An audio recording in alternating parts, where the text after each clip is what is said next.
Assalamualaikum warahmatullahi wabarakatuh. Ila hadratin Nabil Mustafa Rasulullah sallallahu alaihi wasallam wa ala alihi wa azwajihi wa dzurriyyatihi wa qurabatihi wa ali baitihi wa ashabil kiram wa ila jami'il anbiya wal mursalin wal awliya wa syuhada wa sholihin wa tabi'ina ila yaumiddin, khususan ila jami'i masayikhi ila muntahum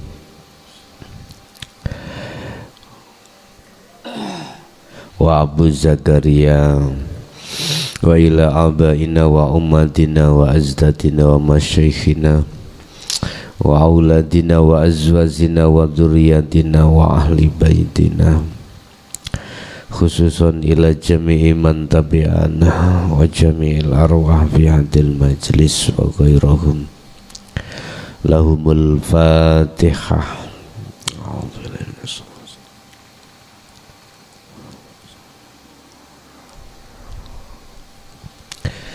Bismillah, alhamdulillah, la khawla wa la quwwata illa billah, amma ba'd.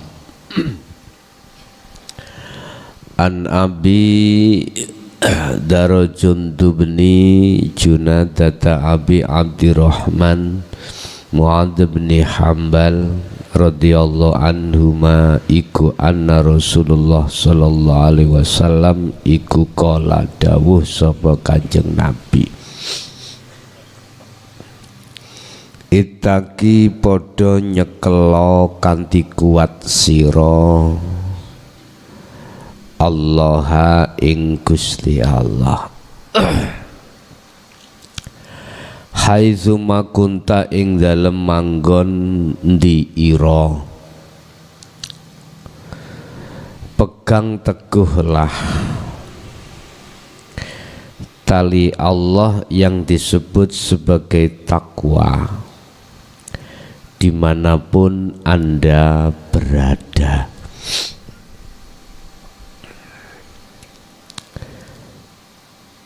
Tanda kalau memegang teguh tali Allah itu yang bagaimana? Bahasa syariat dengan hakikat sama tapi tak serupa. Sama maksudnya menjaga dari hukum-hukum yang telah ditetapkan Allah. Tak serupa maksudnya fungsinya. Kalau syariat itu jasmani, kalau hakikat itu rohani. Takwa secara syariat apa yang dilakukan jasmani, meninggalkan semua larangan dan menjalankan apa yang diperintahkan. Tetapi secara ruhani menjaga tali Allah di sini adalah tentang iman. Iman yang ada dalam hatimu hanya pada Sang Yang Tunggal, enggak boleh pada lainnya, sekalipun apa yang dilakukan itu ada kaitannya dengan dirimu atau di luar dirimu. Untuk menjaga itu maka tidak terlepas fungsi daripada sirul asror, zikir sirul asror. Ini maksudnya hadis. Wa'ad bi'ilan ngenutno sira as-sayyi'ata ing pira-pira laku kang ala. As-sayyi'ah bisa dimaknani laku kang maksiat, ditutake kelawan opo al-hasanata ing laku kang bagus, dengan harapan tafhuha kang bisa nglebur opo hasanah ha ing sayyi'ah. Artinya nopo? Artinya apa? Gini, Apa perbuatan-perbuatan yang sudah kita lakukan yang berorientasi maksiat, berorientasi jelek, al-hasanata, sertakan amaliyah-amaliyah yang bagus. Mana amaliyah yang bagus? Sekali lagi pandangan syariat juga enggak sama dengan hakikat. Syariat berarti perilaku secara jasmani, hakikat perilaku secara ruhani. Apa ruhaniyahmu? Dikatakan hasanah, yaitu perbuatan-perbuatan yang terjadi pada jasmani, Anda sertakan rohani itu ma'rifat pada Allah.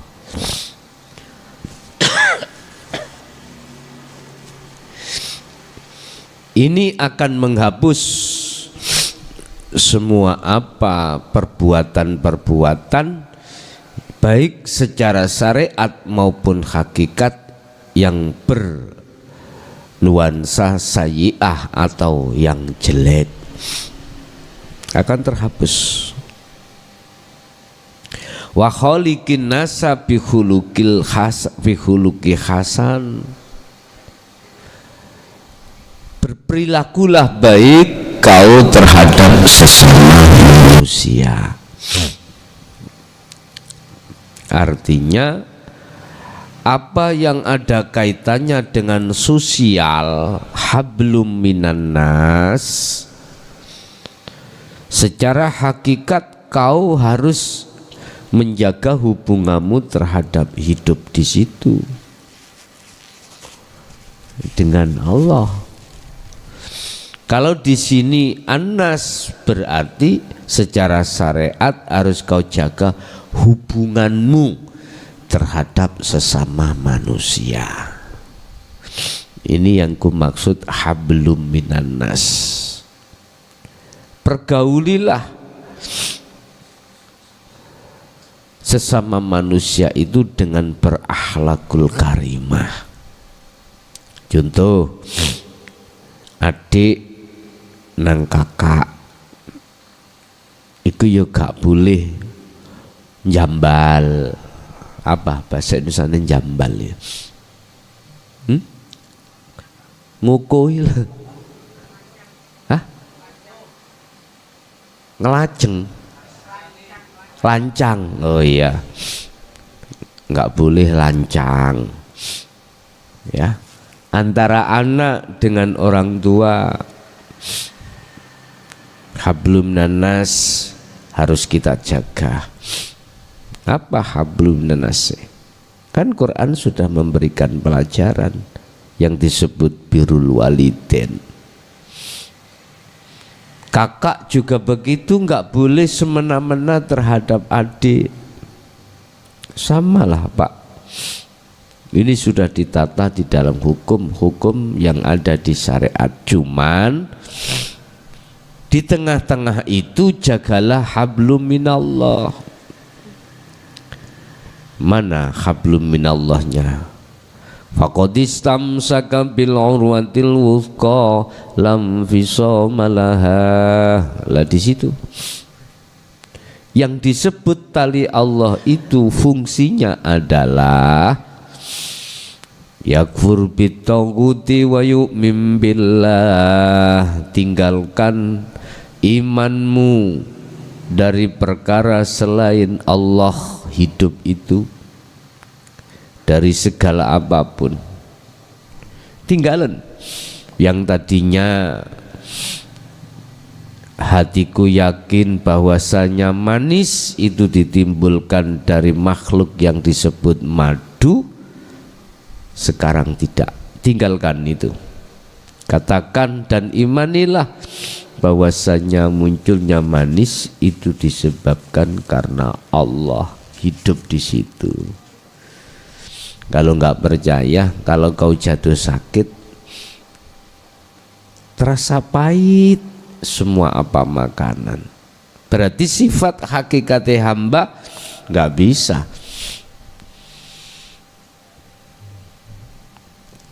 Duweni sifat hakikatnya Allah, nggak boleh. Manis itu bukan sifat madu. Itu kan cara syariate manis dari madu. Kalau melihat hakikatnya Allahnya di situ.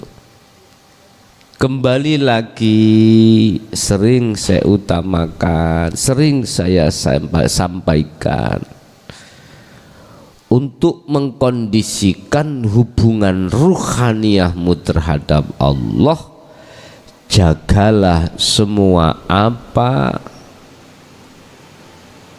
yang ada kaitannya dengan zikir untuk bisa menembus pada Allah. Dan ini tidak ada yang lain kecuali wahuwa adzikru bisiril asrar. Itulah yang disebut zikir tanpa ngucap. Zikir tanpa ngucap bila ismin wa kalamin wa lafdhin, tanpa ucapan, tanpa lafaz, ya. Kalau bahasa Jawa itu disebut zikir rasa, gitu. Wa qala lan dawuh sapa Allah di dalam Al-Qur'an, ya ayyuhalladzina amanu taqullaha haqqa tuqatih wa la tamutunna illa wa antum muslimun. Wahai orang-orang yang beriman, jagalah hubunganmu terhadap Allah yang dimaksud takwa, dari ilmu, amal, dan istiqomah. Itu namanya takwa. Takwa.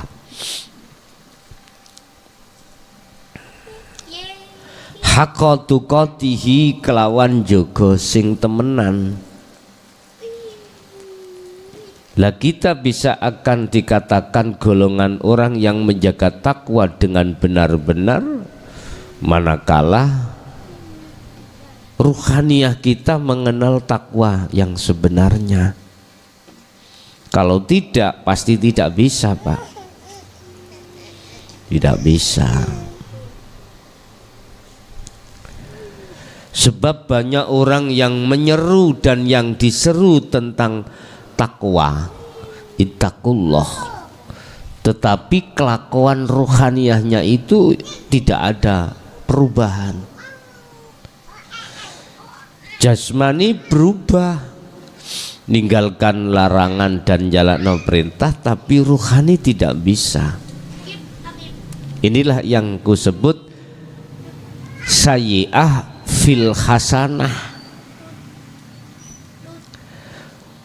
Perkara maksiat di dalam taat. Apa perkara maksiat di dalam taat? Taat jasate sholat, maksiat ruhaniyahnya menghadap selain Allah. Inilah maksiat di dalam taat. Bapak Ibu hadirin jamaah rahimakumullah, ini semuanya sudah tidak menjadi rahasia lagi dan sudah menjadi potret karakter kita umat Islam mayoritas, ya, mayoritas. Minoritas justru diolok-olok. Ketika saat ruhaniyah memegang teguh tali Allah dalam kurung takwa haqqa tuqatih, mereka bersorak-sorak, menghina, membenci, bahkan kalam yang muncul pada mereka yang tidak pernah aku lupakan, kalamnya adalah zalika zolalatun. Mereka itu mengatakan bahwasanya semua apa yang dilakukan para mukhlisin itu adalah sesat. Mereka pasti mengomentari itu. Dan kalam-kalam yang dikatakan di dalam mukhlasin itu dianggapnya sebagai dongengan atau bisa dikatakan sihirnya. Ini pendapat ahli hijab. Di Quran pun juga begitu. Mereka mengatakan bahwasanya apa ayat-ayat yang disampaikan oleh baginda Rasul itu adalah buah pemikiran karangan Muhammad, dan juga itu adalah sihir Muhammad.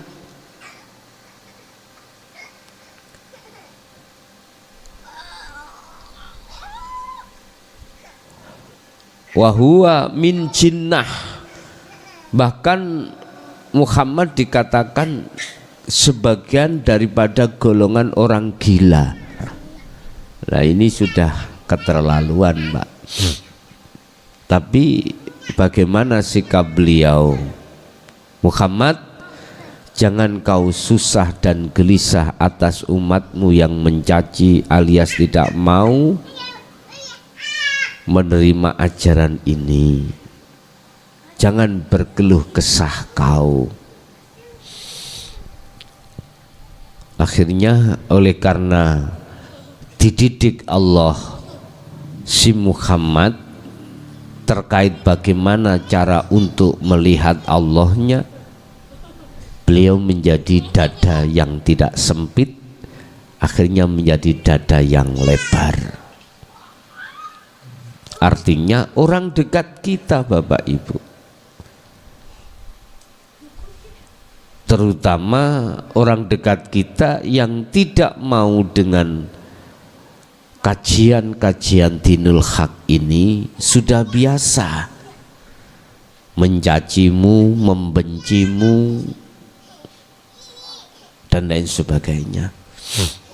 Kalau harta uangnya sih gak dibenci, mereka membenci ajaranmu yang kau lakukan. Bahkan mereka wayabghunaha iwaja wa huwa fi dhalalim ba'id. Mereka tidak ridho kalau lepas dari hukum mereka. Mereka pun berupaya dan mengharapkan kau akan kembali kepada kelompok mereka. Itulah nafsu, Pak Bu. Sampai kapanpun sepanjang sejarah tidak akan pernah melepaskan ruhmu menjadi budaknya, tidak akan pernah. Sampai dia bersumpah pada Allah, ya Allah, aku sudah kau cap sebagai golongan-golongan yang mungkar, yang ingkar terhadapmu, tersesat, maka izinkanlah saya akan menyesatkan Adam dan anak putum Adam. Silahkan, kata Allah.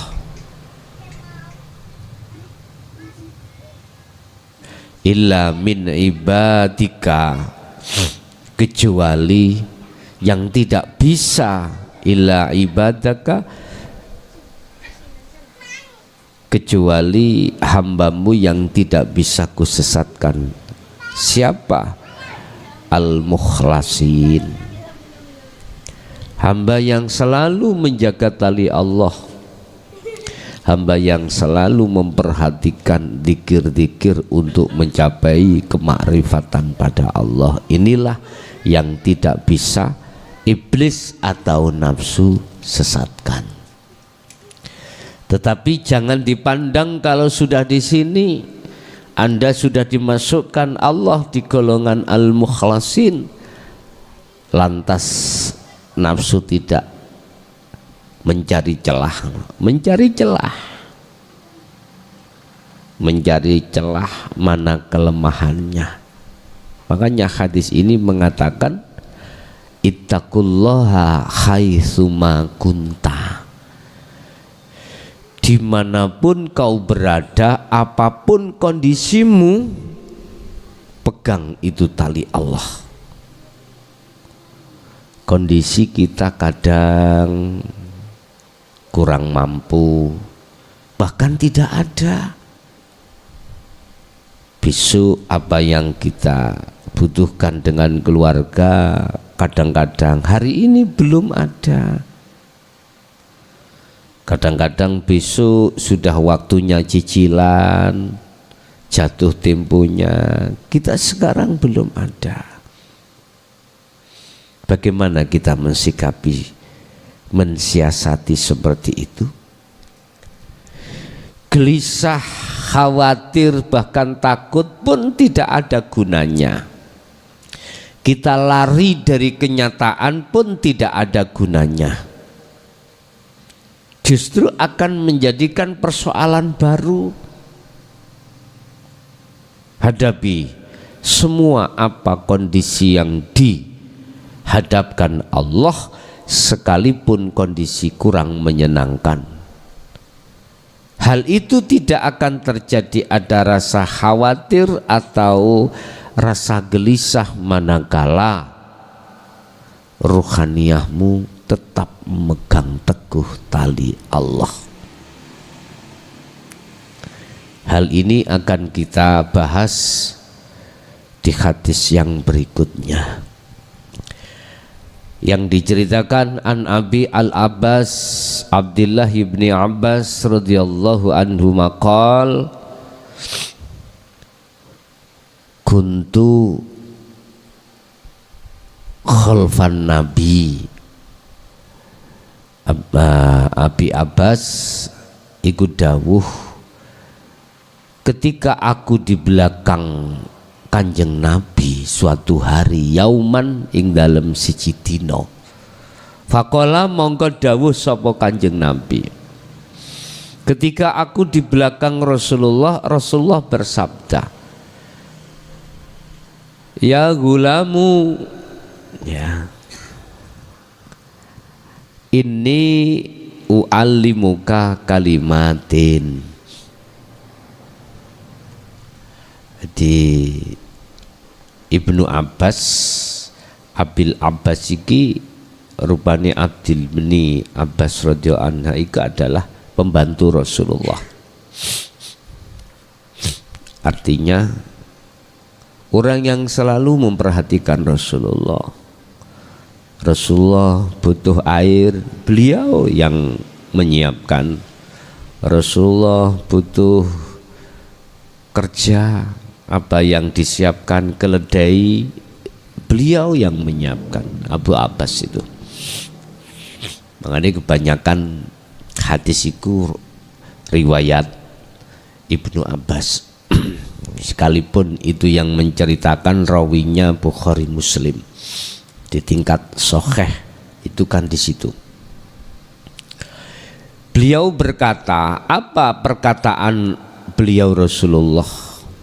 Ya gulamu, hei punokawanku. Punokawan itu cara saiki orang dekatku. U'allimuka, gelem aku tak wulang kalimatin telung perkara. Wa'allimuka mulang sapa ingsun ka ing sira kalimatin ing telung perkara. Ibnu Abbas, pegang ya 3 perkara ini, kau pasti selamat fid dunya wal akhirah. Tak ulang kau.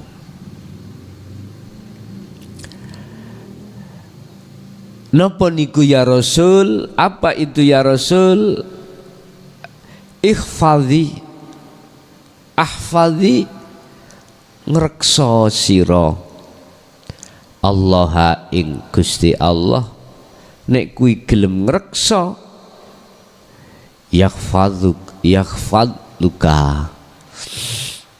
yakhfadzuka mongko ngrekso sapa Allah ka ing sira. Jagalah Allah di dalam dirimu. Jikalau kau mau menjaga Allah dalam dirimu, Allah akan menjagamu. Bapak Ibu, iki kalimat penuh abstrak ya, kalimat penuh kiasan. Jagalah Allah, kalau kau mau menjaga Allah, yahfazuka, maka Allah akan menjagamu. Bagaimana kita menjaga? Wong kita tidak tahu mana Allah. Bapak Ibu, percaya dan tidak percaya, terima mau tidak terima, saya katakan sore hari ini bahwasanya hadis ini mengandung makrifat, bukan syariat saja, mengandung unsur hakikat menuju makrifat, tidak hanya syariat.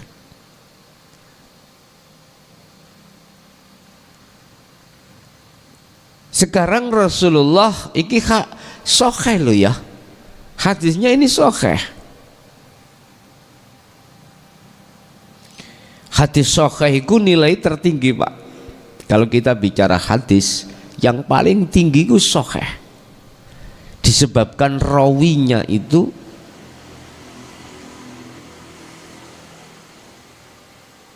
sidik, al-amin, bisa dipercaya. Artinya enggak mau bohong, enggak pernah bohong.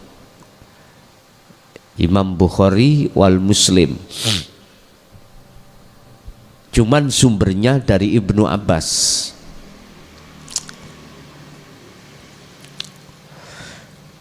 Mana yang mengandung hakikat? Yahfazuka. Yang pertama, Rasulullah memberikan satu pengajaran, 3 kalimat. Pertama adalah menjaga Allah. Jikalau kau menjaga Allah, maka kau akan dijaga Allah. Sekarang kita bicara syariat. Cara menjaga Allah bagaimana? Patuh dengan hukum, mana yang dilarang ditinggalkan, mana yang diperintah dijalankan. Tapi tidak sedikit orang yang mengeluh, saya sudah patuh dengan hukum syariat, tapi mengapa nasibku, ekonomiku, hutangku masih begini-begini? Nggak sedikit orang yang mengeluh hal tentang itu.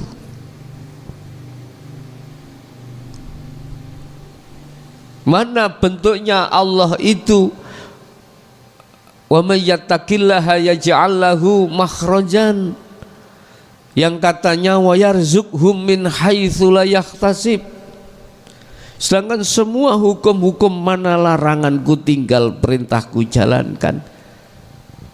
Mulai yamon sampai yamin, asal kita becak tetap becak.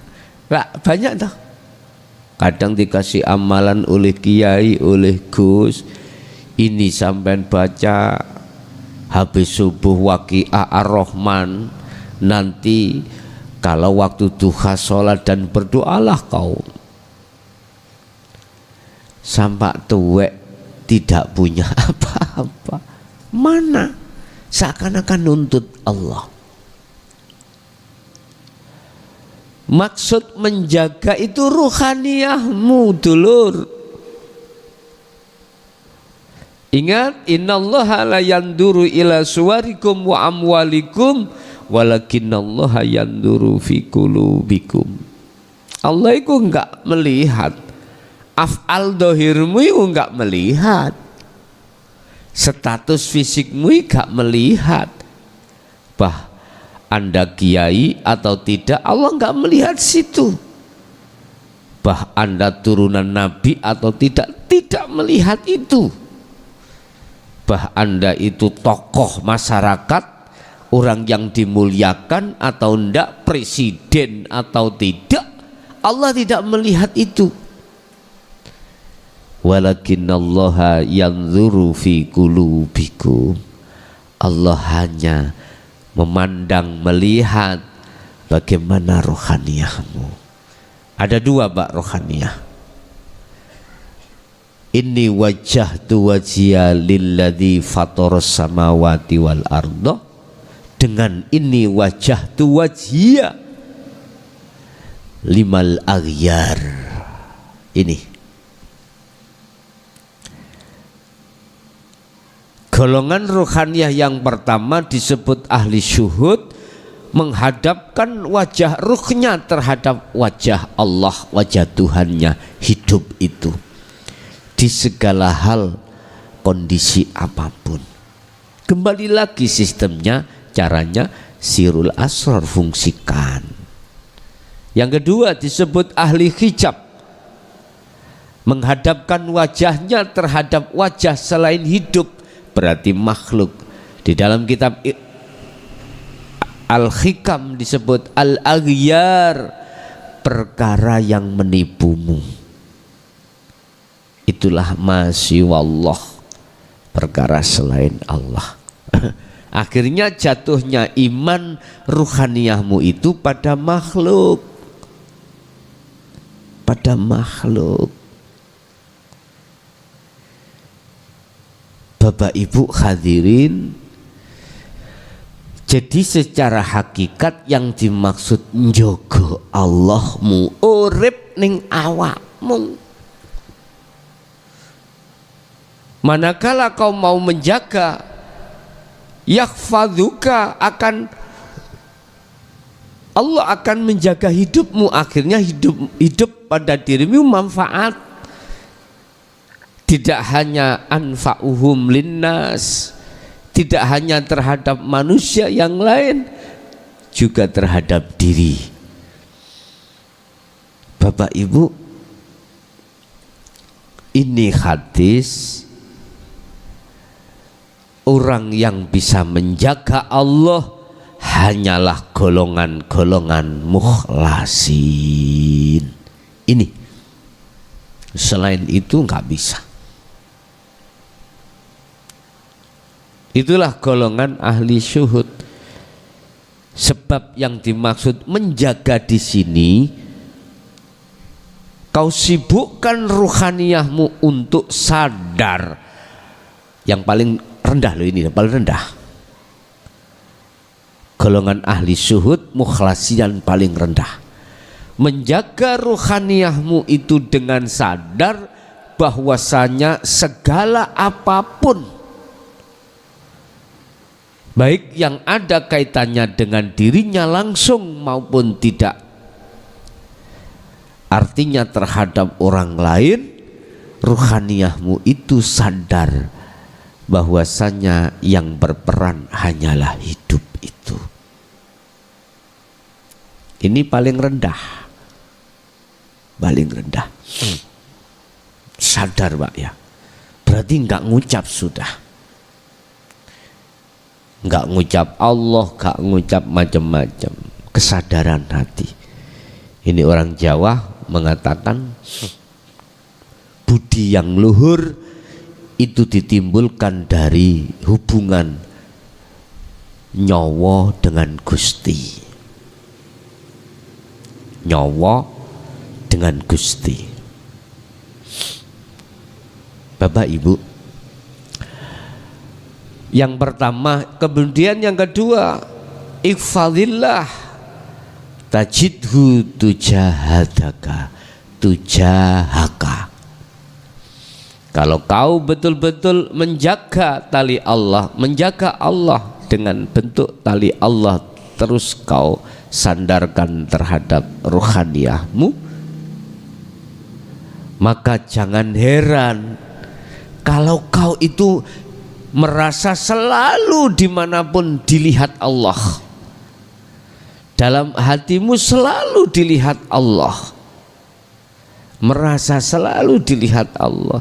Makan hati selalu merasa dilihat, kabeh semua dilihat. Akhirnya menyimpulkan bahwasanya yang melayani awakmu, yang melayani dirimu hanyalah hidup itu. Ketika kau mendengar suara apapun, itu kau dilayani Allah, akhirnya telingamu dengar suara. Ketika perutmu lapar, kau selalu merasa dilayani Allah, akhirnya tangan bisa bergerak mengambil nasi lauk pauk, kemudian memasukkan di mulut, mulut juga mengunyah, karena hidup itu melayani terus sampai ke perut, hilanglah rasa lapar dan dahaga.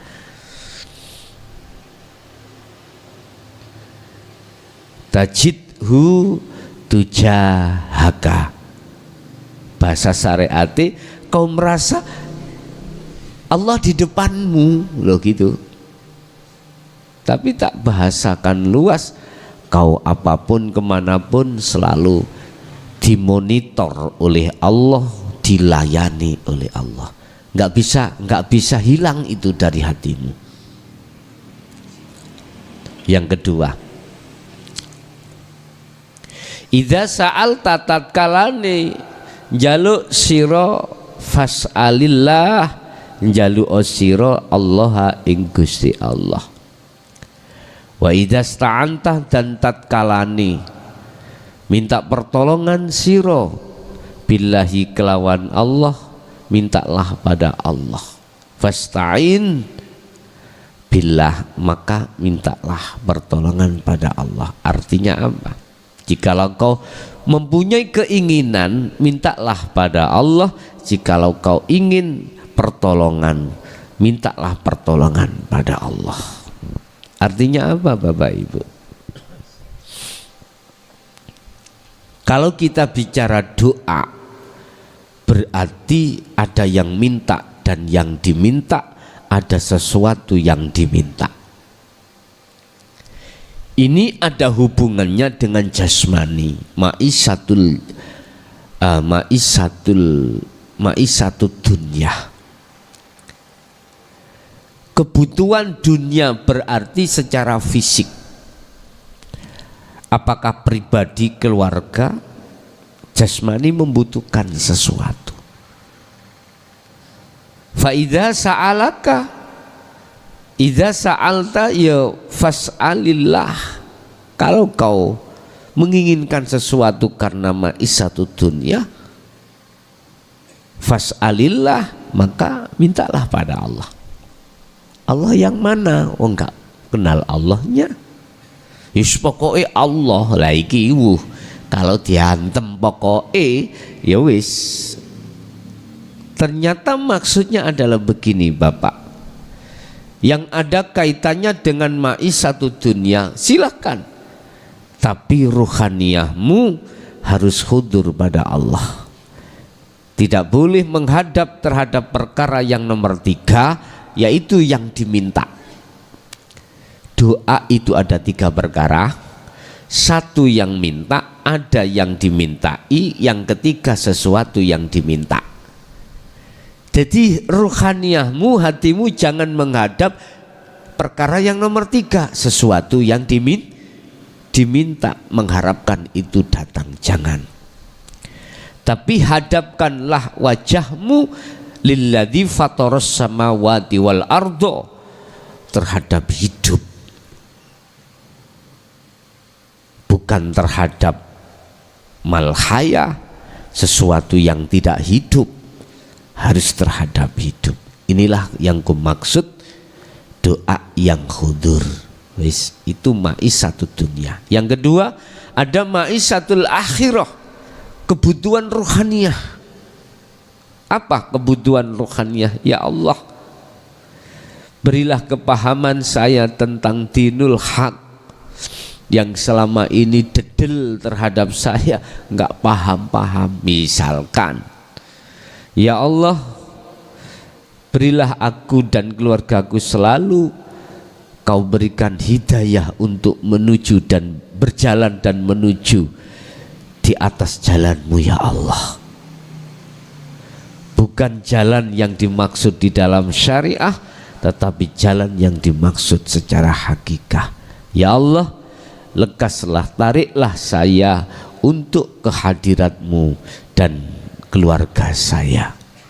Ini kan permintaan ruhaniyah dalam hal ma'isatul akhirah, apa kebutuhan ukhrawiyah, kebutuhan ruhaniyah.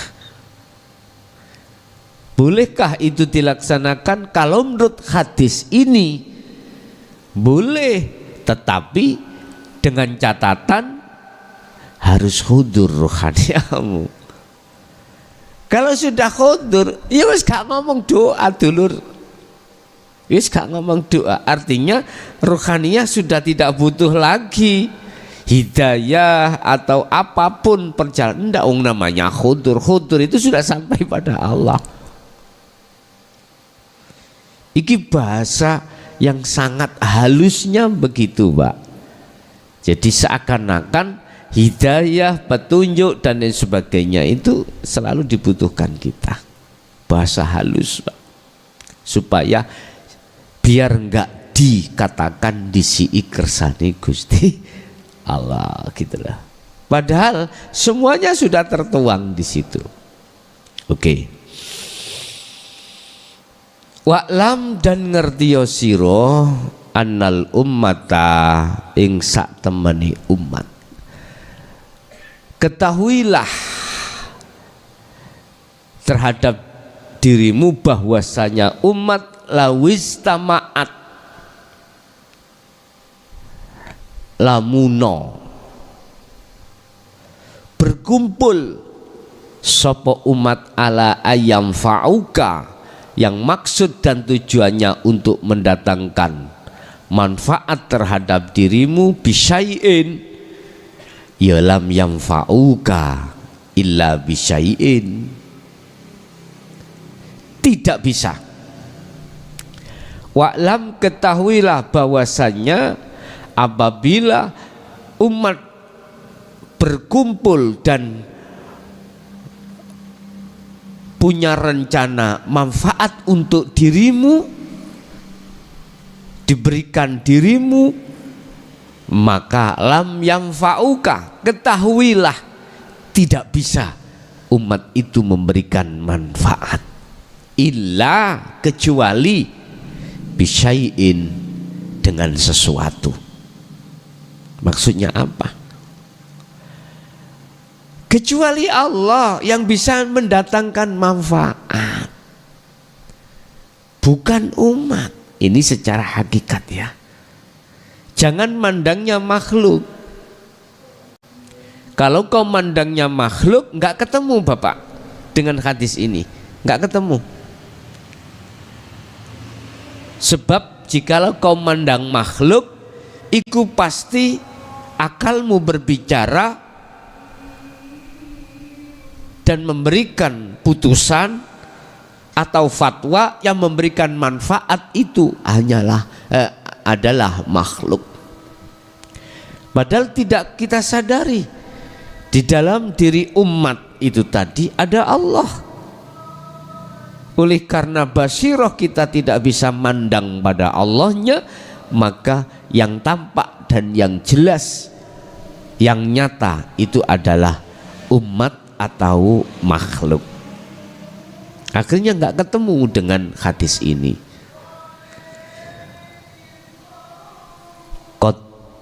Qad katabahu, sebab sak temene wis kecatet, wis nyatet hu ing syai' sapa Allahu Gusti Allah laka maring sira.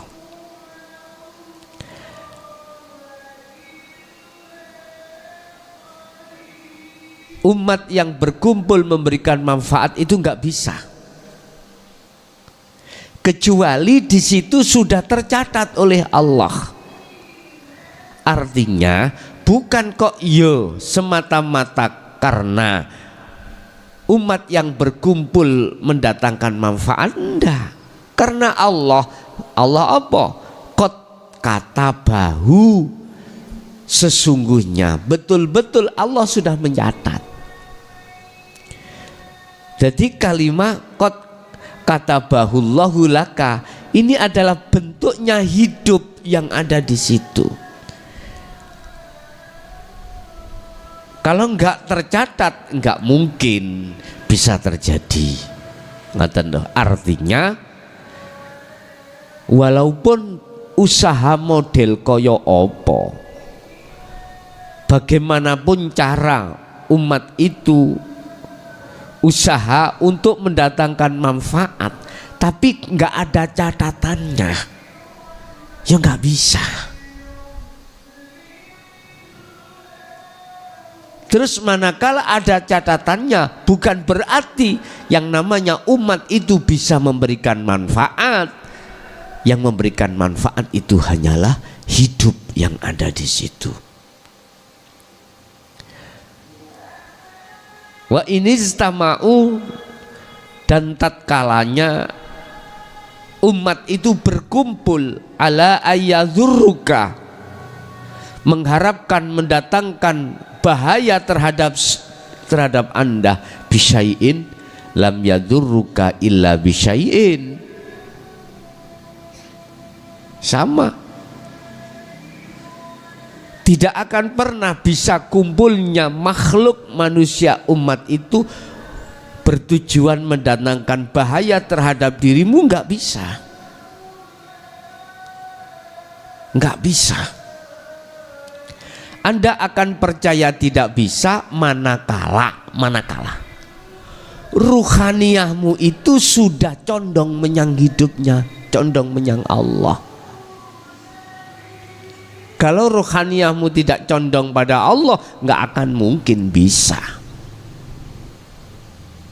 nggak akan mungkin iman ruhaniyahmu itu mengatakan bahwasanya yang memberikan mudarat itu Allah, nggak mungkin.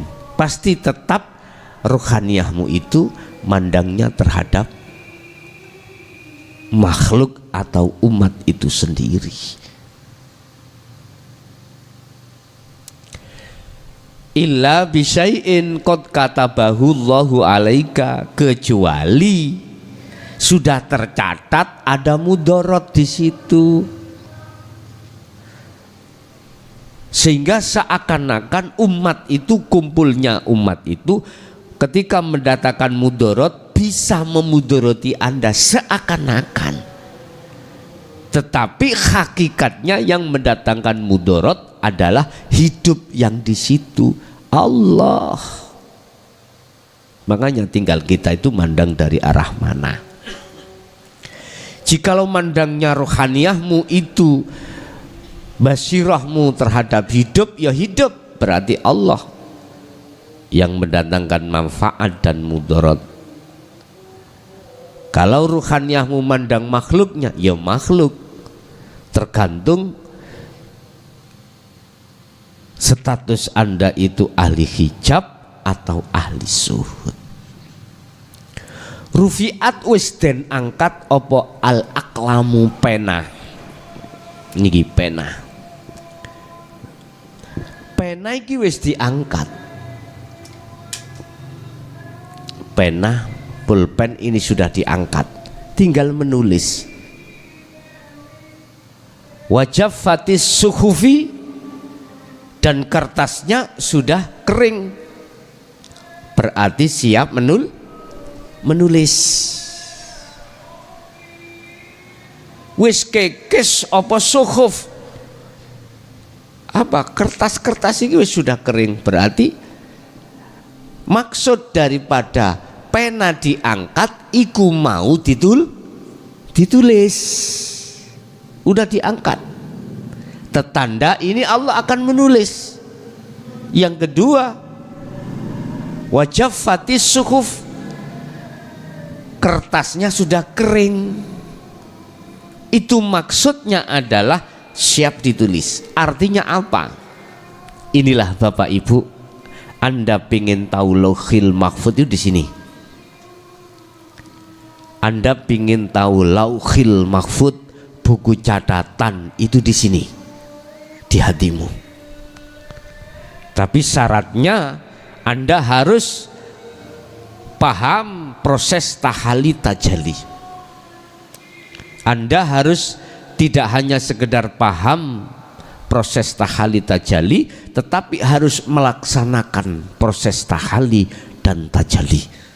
Sama dengan pengertian Anda harus paham nafi isbat antara la ilaha dan illallah. Tidak hanya paham, Anda harus melaksanakan bentuk nafi isbat. Apa itu? Hilangkan rasa keakuan makhluk di dalam hati kita yang segala-galanya. Setelah menghilangkan itu, maka muncullah keakuan Allah dalam hatimu atas segala-galanya. Tentunya ini bukanya dari adzikru bisiril asrar. Bapak Ibu hadirin jamaah rahimakumullah. Ini hadis penuh nuansa tasawuf, atau boleh saya katakan hadis ini manakala kau untal, kau resapi hanya dengan akal, tidak dengan iman, kau hanya mendapatkan imannya saja. Mendapatkan apa? Maksud secara syariatnya saja. Tetapi bila mana ruhaniyahmu kau bangunkan lewat imanmu, maka kau mendapatkan dari sisi hakikat sampai bisa sampai makrifat pada Allah. Kesimpulan hadis yang nomor 18 tadi terkait masalah takwa. Jagalah tali Allah di dalam ruhaniyahmu, yaitu zikir sirul asrar dan fana'u zikri. Apapun kondisi sikonmu, apapun, jangan lantas kau gara-gara jatuh miskin kau beralasan nggak bisa menuangkan zikir itu disebabkan terhalang hutang, terhalang masalah dan lain sebagainya. Jangan, ketahuilah, wa'lamu, ketahuilah, annallaha, sesungguhnya Allah itu tidak menerima atas alasan apapun, sehingga hatimu itu meninggalkan tali Allah. Satu. Nomor dua, hadis yang kedua tentang jaga terhadap Allah. Bentuk Anda itu menyibukkan hati selalu berzikir sirul asrar dan fana'u dzikri, itulah bentuk penjagaan hidup dalam dirimu. Oke, ibu bapak ibu hadirin, sesi tausiah dua materi atau dua hadis yang di hadis 18 dan 19, kita masuk pada sesi tanya jawab dan dialog, baik yang ada di majelis taklim maupun di jalur YouTube atau jalur interaktif. Kami persilahkan.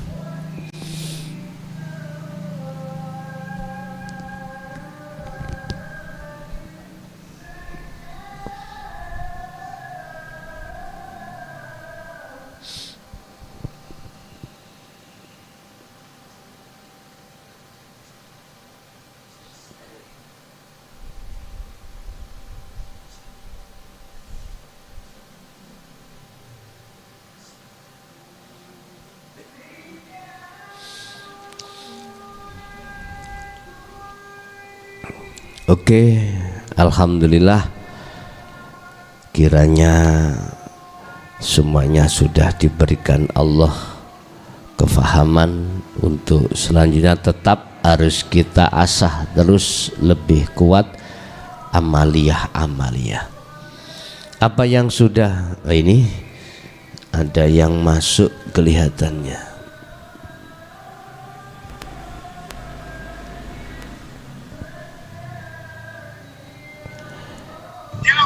Ya, assalamualaikum. Assalamualaikum Gus. Waalaikumsalam. Dari mana Bapak? Saya untuk di Kalteng Gus. Iya, langsung yang ditanyakan Bapak. Halo Gus.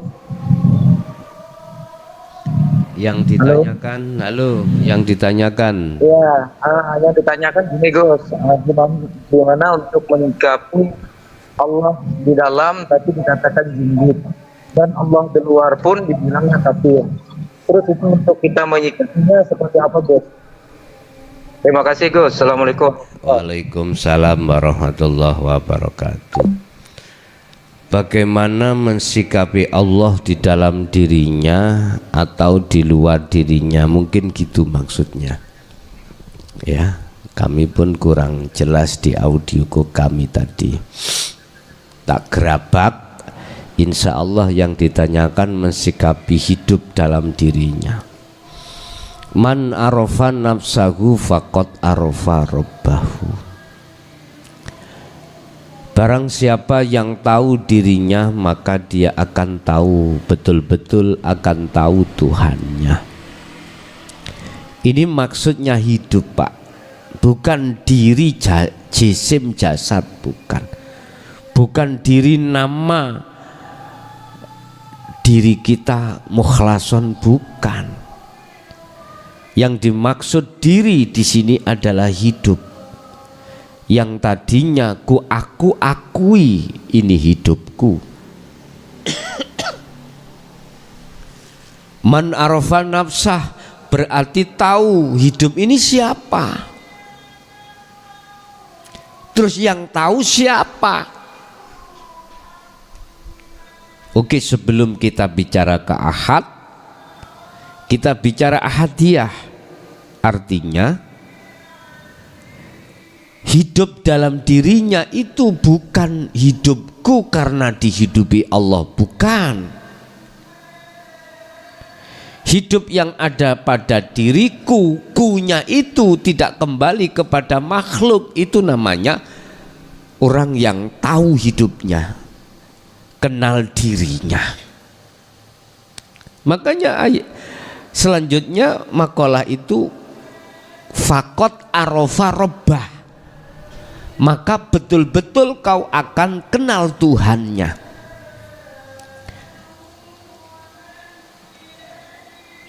Terus yang mengakui hidup ini siapa?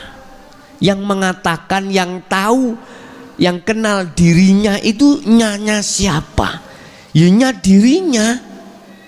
Dirinya siapa? Dirinya ku itu loh Pak.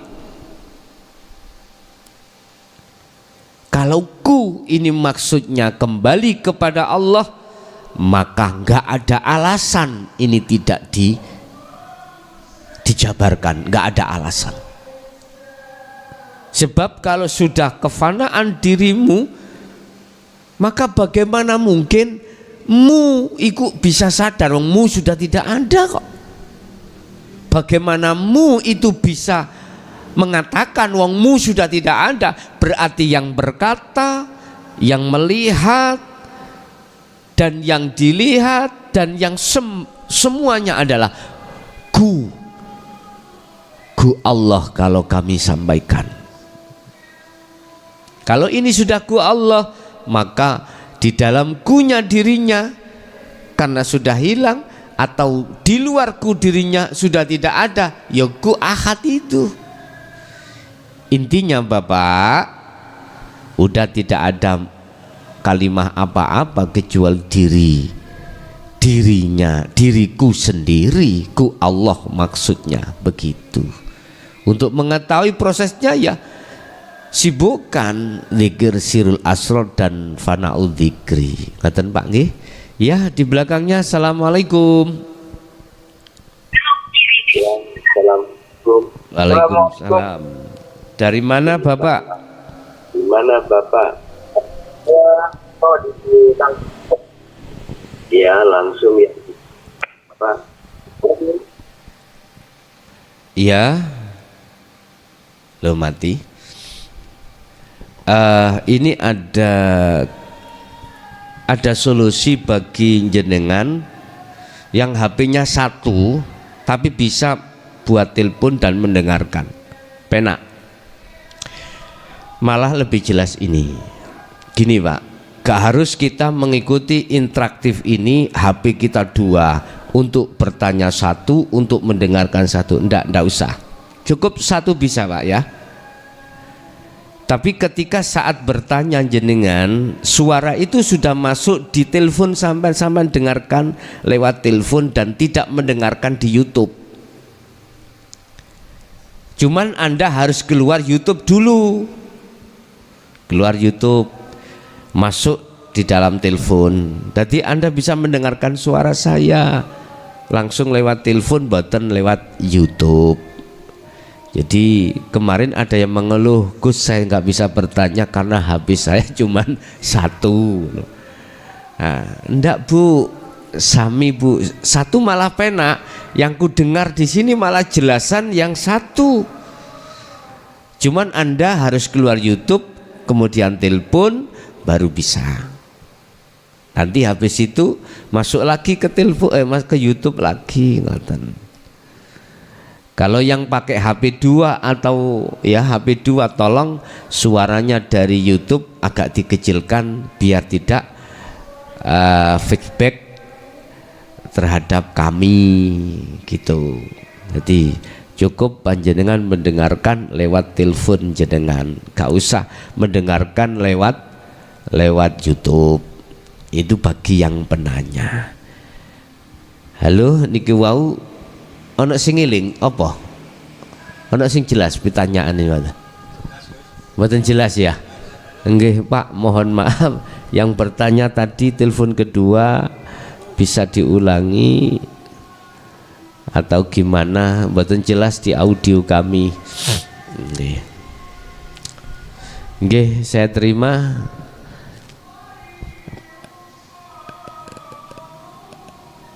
Assalamualaikum.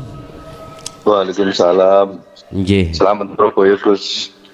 Saking Surabaya. Nggih, mau tanya cara menghilangkan kotam dan itu membersihkan kotam-kotam yang barangkali sisa-sisanya harus bagaimana Gus? Mohon petunjuknya Gus. Cukup sampai di situ.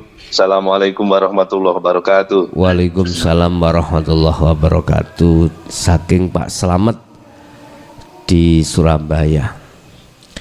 Memang Bapak Ibu kita manusia itu mayoritas itu banyak khodam.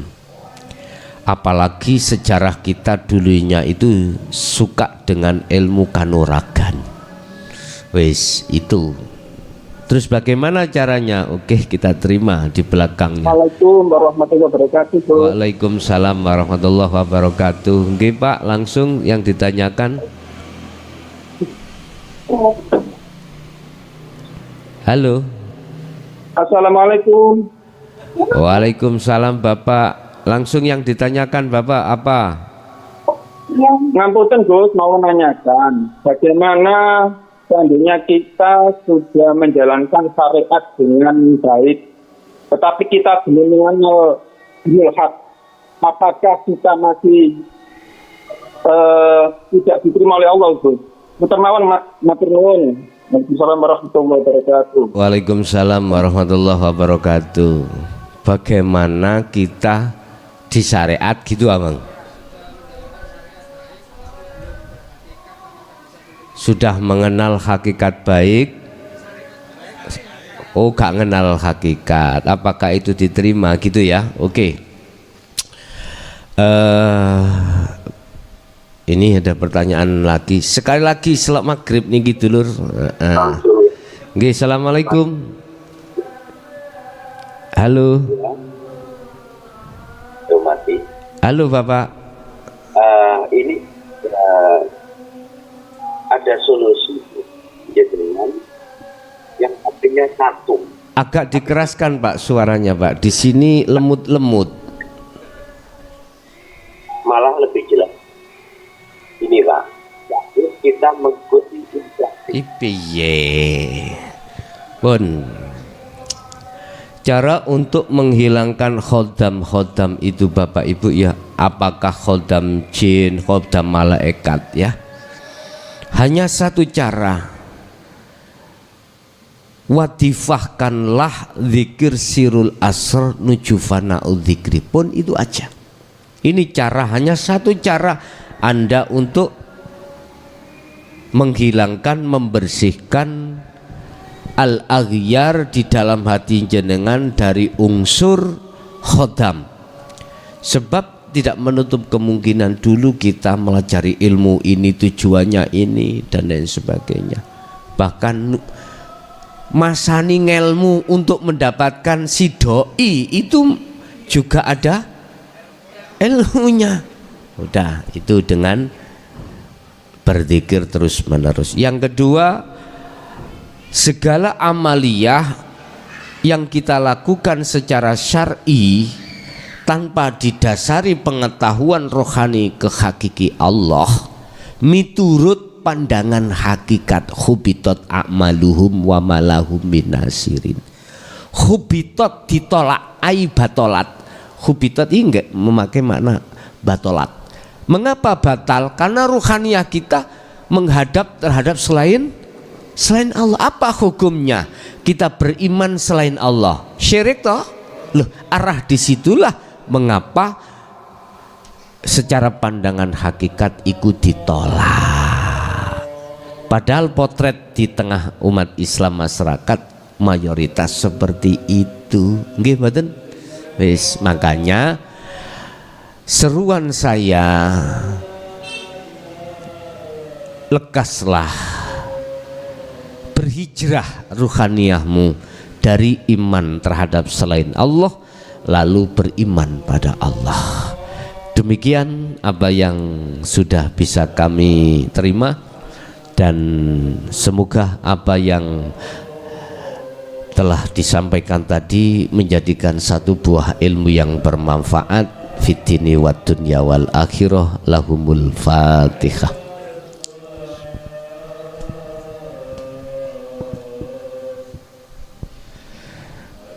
Akhirul kalam. Assalamualaikum warahmatullahi wabarakatuh.